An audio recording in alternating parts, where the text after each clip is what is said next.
Ciao, io sono Alberto col cappello e il cane Ara, che viaggiamo insieme con sto Volkswagen che è un multivan e facciamo un giretto noi due, io in pensione, il cane anche in pensione, noi lavoriamo tutti e due e così abbiamo deciso di fare un bel giretto. Ho fatto la doccia anche qua perché stiamo entrando a Seviglia, come vedete siamo entrati a Seviglia, una grande città.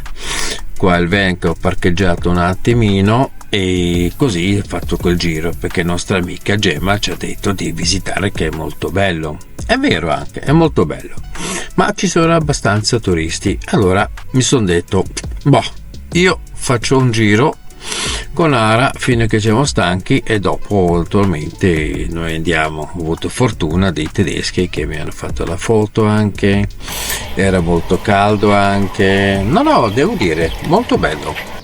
Allora proprio sì, si può visitare a Seviglia, vale la pena assolutamente prima di andare da qualche parte. Molto culturale, forse sarebbe meglio di leggere un po' sulla storia. Io adesso non l'ho fatto perché ero un po' lazy, come si dice, no? Ecco, adesso guardate un pochino, dai. Qua avete le attrazioni per i turisti, ma io adesso sono stanco come anche Ara e siamo partiti subito. Abbiamo trovato prima della frontiera un posto per dormire tranquillo e ci prepariamo per Portugal.